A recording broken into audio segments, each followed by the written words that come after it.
นั่งอยู่กรุงเทพเราก็ไม่เห็นอะไรแบบนี้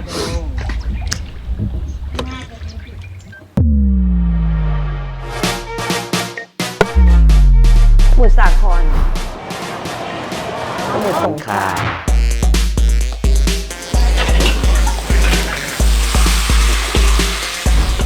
มารอบนี้รู้สึกเลยหลายร้านที่เอาข้าวอร่อยอาชีพเดิมคือไต่กงแล้วอีกอันหนึ่งที่ได้ความรู้จาก2 สมุทรนี้ก็คือมีสวนผลไม้เยอะมาก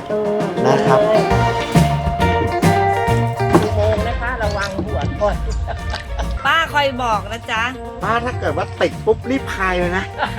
ขอโทษครับเอ้าโอ้ย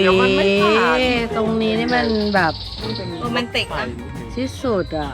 จริงๆแล้วปามาสเข้าในใจนะคิดว่าสวนหุ่นไรยะทำไมเราต้องไป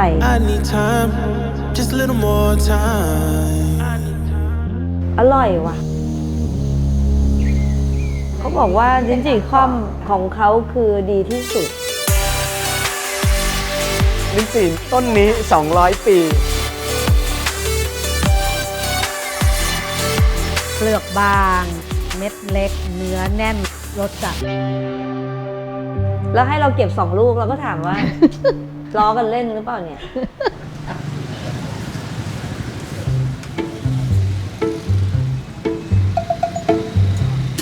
แต่ชอบกินซาวน้ำมากเลยขอซาวน้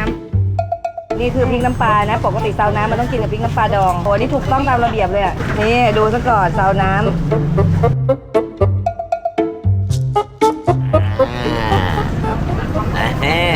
ขาตั้งกล้องอย่างดีเลยนะโอ้กับแป้งไม่กินแล้วจริงเหรอเราไปกินโจ๊กหมูกันเถอะกำลังมองอยู่เนี่ยเดี๋ยวต้องไปกินเขาเพราะยืมจานเขามาไงเนี่ย2 ใบเนี่ยช้อนนี้ด้วย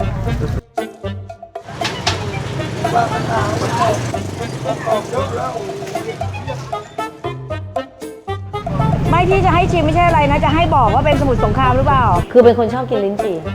ชิมให้หน่อยสิเอาแกะให้แกหน่อยอ๋อมันยังไม่ค่อยสุกใช่มันยังเปรี้ยวอยู่ฮะยังไม่ลืมต้นเขาดูเม็ดเขาก็รู้ยังไม่ลืมต้นยังไม่จัดจ้ะอ๋อยังไม่จัดมันจะจัดวันไหนคะจะจัดประมาณกลางเดือนไม่เนี่ยในถุงเนี่ยมันจะจัดวันไหนมันไม่จัดแล้วต้องตัดเอาไปแล้วจัดอยู่บนต้นดิลิ้นจี่ของที่เนี่ยลิ้นจี่ค่อมอ่ะเคยกินอยู่แล้วแต่ไม่รู้ว่ารสเนี้ยมาจากที่นี่ลิ้นจี่ค่อมอยู่สมุทรสงครามต้นนี้200 ปี225 ปีแล้วเอามาปลูกที่นี่เป็นเม็ดก็คือตระกูลเขาว่าปลูกมาตั้งแต่ไหนแต่ไรที่ยานาวาปลูกเป็นเม็ดเอาเป็นว่าค่อมคือลักษณะที่เราเห็นว่าเหมือนกันนะปลูกในหลายพื้นที่ให้ผลไม่เหมือนกันรสชาติไม่เหมือนกันเลยแต่เขาบอกถ้าปลูกที่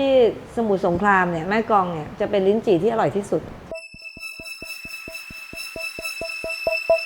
เนื่องจากลิ้นจี่มีแค่ครึ่งต้นแล้วมีคนจองหลายกรุ๊ปมากว่าจะมาเด็กถ้าเราไม่ได้คอนเฟิร์มเป็นเรื่องเป็นราวเราไม่ได้รับสิทธิ์นั้นจองไว้ไม่ได้จองนะใช่อะคนนี้ไม่ได้จองนะไม่ได้จองเลยลูกหนึ่งชิม4 คน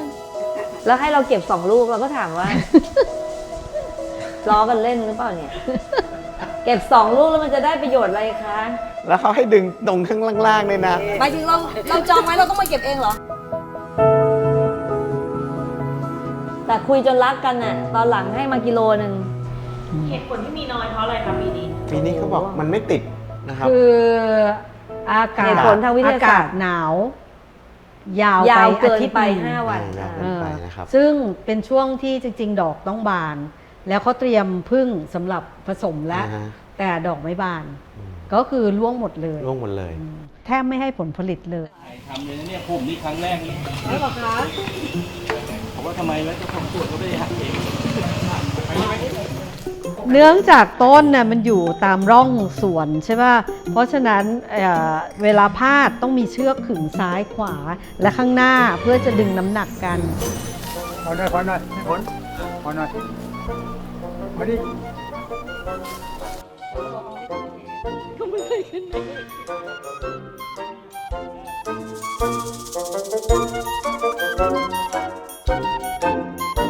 คือมันเป็นไม้ไผ่ลำเดียว แล้วคุณคนนี้ต้องโยงอย่างเงี้ยกับน้ำหนักที่บาลานซ์อะ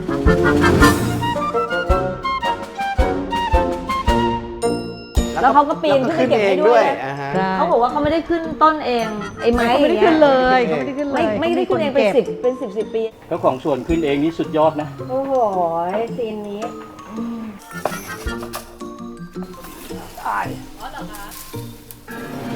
เราก็มีโอกาสได้เห็นนะว่าเวลาขึ้น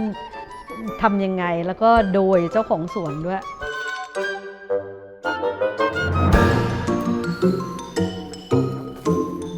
แล้วเวลามัดลิ้นจี่ก็มีเทคนิคอีกนะถ้ามัดไปเรื่อยๆเนี่ยมันจะมองไม่เห็นผล เวลาขายจะขายยากเขาต้องมีลิดใบแล้วมัด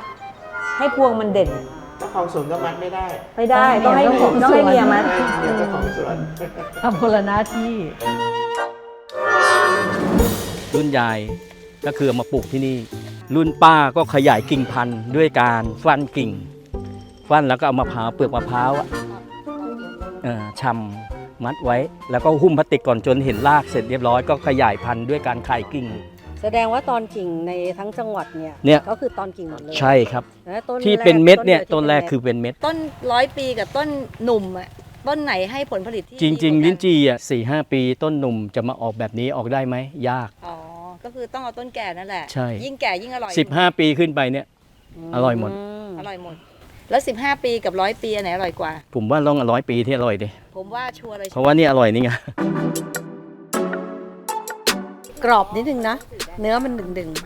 แกะออกมา ๆ เปลือกบาง เปลือกบาง แห้ง อือฮึ แล้วก็เม็ดเล็ก เนื้อแน่นรส รสจัด รสจัด รสจัด ลูกนี้ไม่มีเม็ดเลยอ่ะไม่มีเม็ด ไอ้ที่ไม่ดีคือกัดปุ๊บน้ำพุ่งออกมาอย่างเงี้ยไม่ดีนึกออกปะแล้วลิ้นจี่เนี่ยคนอาจจะเข้าใจผิดว่าต้องกินลิ้นจี่ใหญ่ แต่ลิ้นจี่ที่อร่อยไม่จำเป็นต้องลูกใหญ่เสมอไปนึกออกปะ แล้วก็มีอีกเรื่องหนึ่งก็คือ ถ้าเกิดว่ามันติดไม่ดี เราจะได้กินลิ้นจี่กระเทยก็ซึ่ งงเหมือนกันนะลิ้นจี่กระเทยคืออะไร คือลูกจะเล็กมาก แต่ว่าเป็นลูกคู่2 ลูก เป็นลูกคู่แต่เล็ก แล้วก็ฝาดนะคบ รสชาติฝาดมีมากกว่า ฝด แต่ว่าก็ยังรสใช้ได้ ยังร นะ สชาติ เฮ้ย ดี แล้วนักวิชาการเนี่ยเขาไม่ใช่จะดูแค่ว่าหลุดนะหรือว่าจะแบบทำให้ติดเยอะอย่างเดียวนะเขาแม้กระทั่งว่าอยากให้ลิ้นจี่กระเทยเนี่ยใหญ่กว่านี้อีกสักหน่อยเผื่อจะขายได้แล้วไม่เวส เนี่ยคือลิ้นจี่เต็มที่ แต่ถ้าลิ้นจี่ห่อพอไปห่อลูกจะขยายมากกว่านี้ แล้วจะอร่อยมากกว่านี้อีก หนามจะตึง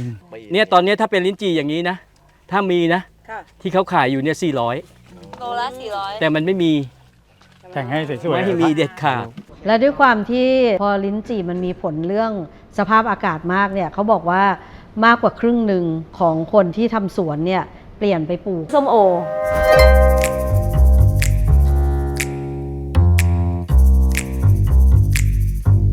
ไม่เน้นสวนเน้นที่เราไปกินแล้วอร่อยที่สุดตลอดเวลาตลอดเวย์ก็คือไปกินที่ร้านคลองครัวอาหารป่าทำไมมันอร่อยทุกลูกวะ เทคนิคการกินส้มโออ่ะคือจะต้องเก็บถูกเวลาและเก็บไว้ให้มันลืมต้นนิดนึงมันจะเก็บได้ยาว แล้วเปลือกมันเริ่มแบบ ฟอ ยวบ ๆหน่อย ยวบๆอะ ฟอๆหน่อย ไอ้น้ำข้างในจะหวานและอร่อย แต่สังเกตว่าส้มโอถ้าไปกินร้านคุณลุงอ่ะมันจะรสจัดอ่ะ เพราะเห็นวิธีการเก็บของเขาว่า ในบุ้งกี่ อ่า ในกระบุง เขาเลี้ยงมันไม่ซ้อนกันเลยนะ คือต้องไม่ให้มันเป็นไอ้น้ำมันจะเน่า แต่ถ้าเก็บอย่างเงี้ยเปลือกมันจะฟีบอย่างเดียวแต่มันไม่เน่าแล้วเนื้อจะเริ่มหวานขึ้นเรื่อยๆ ตอนมาสเกลเราก็มีโอกาสนะมีพี่เขาพาไป ไปสวนองุ่นอำเภอนี้เราเคยได้ยินแต่ชื่อแต่เราไม่เคยไปถึง ไม่รีเลทไม่รีเลท นี่เป็นผลแรกที่ แต่ เราไป เขา ถึง ปลูกมานานมาก ใช่ปลูกมานานมาก นั่งเรือไปแล้วก็คือเป็นดงมะพร้าวใช่ไหม ดงมะพร้าวแต่มะม่วงเต็มเลย มะม่วงเต็มเลย มะม่วง เยอะมาก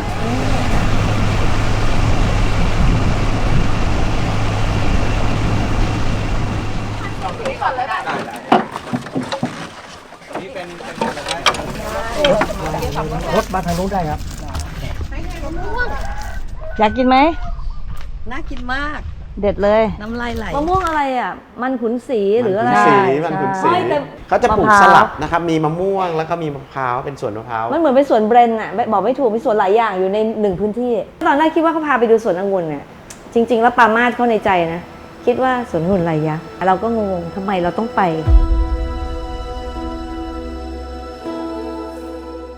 คือช็อกว่ะอร่อยว่ะ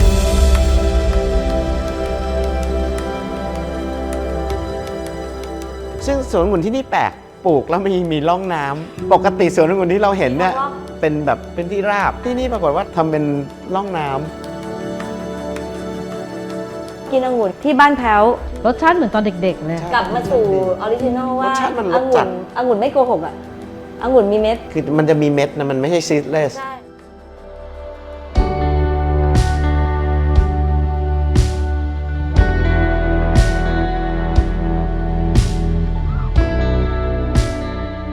แปลกนะที่เนี่ยกินเกลือแต่หวาน พอไปกินน้ำตาลแต่เค็ม งงปะ ที่เขาบอกไงว่าที่นี่มันเป็นเมืองสามน้ำนะครับมันมีทั้งน้ำจื น้ำจื ด ดน้ำ น้ำกร่อย กร่อย แล้วก็น้ำเค็ม น้ำเค็ม ตัวน้ำกร่อยเนี่ยมันปล่อยเข้าไปในสวนนะครับมันทำให้รสชาติของน้ำมะพร้าวมัน ดีขึ้น ดีขึ้น เราได้เรียนรู้และเห็นเสน่ห์บางอย่าง ที่ทำไมลิ้นจี่ของที่เนี่ยลิ้นจี่ค่อมอ่ะเอาเม็ดไปปลูกที่จังหวัดอื่นให้รสชาติไม่เหมือนกัน เพราะในดินที่เป็นน้ำกร่อย มันให้รสชาติดีกว่า สรุปว่าจังหวัดเนี้ยเซอร์ไพรส์เรื่องผลไม้ เยอะนะผลไม้อร่อยด้วย